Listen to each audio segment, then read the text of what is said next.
I'm not a Power Rangers guy. The last time I watched Power Rangers before this movie was around 23 years ago, so that, and me not being a child, means I was not the target audience for this movie. There is a difference in an all-ages movie and a kids movie. An all-ages movie is one that anybody can watch and enjoy. Toy Story was a great movie when I was in first grade, and it's a great movie now. The Power Rangers movie really can only be enjoyed by people of a certain age. I should have kept that in mind when going into a movie I paid $0 to watch and still felt robbed when I was finished. But as I watched this, I was still thinking of ways this movie could have been better. For one, completely redo the villain. Maybe a different name that feels a bit more menacing than Ivan Ooze. I remember when I first saw the design for Lord Zed and thought, that's the coolest looking character in the universe. When I first saw the design for Ivan Ooze, I thought, oh, maybe it'll still be good. Everything about this character screams this is a silly children's movie. Paul Freeman is just here having a good time with it. And all the scene chewery that is inherent with this type of movie isn't my cup of tea, but you could do that kind of thing and make a villain appear threatening. We are told Ooze took over Earth 6,000 years ago, but when I see this guy, I have trouble believing he could take over, and I can't believe it's yogurt. All it takes is a different name and a touch of sincerity from Freeman's performance. You look at the Never-Ending Story, the bad guy in that movie is scary. You could do something like that and have this be a fun family-friendly adventure film.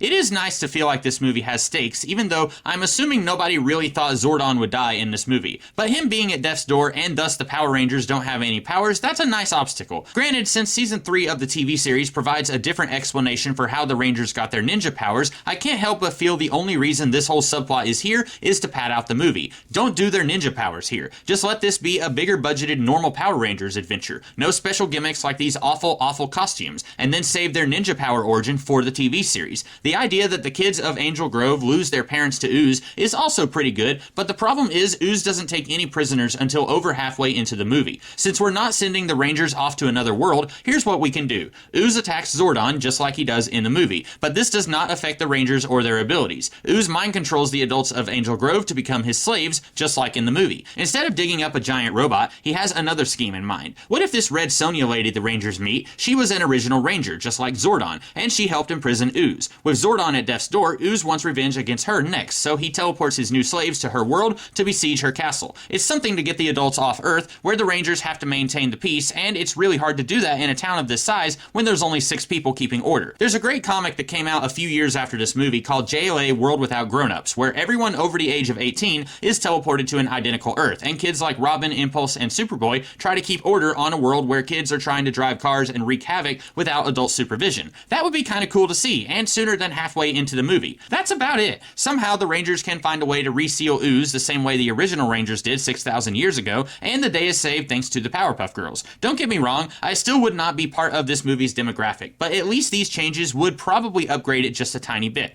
So what do you guys think? Improvement? I shouldn't go after such low-hanging fruit? Let me know what you thought of this video, and I'll be back next week to talk about something else. In the meantime, have a great rest of the day. Catch you later.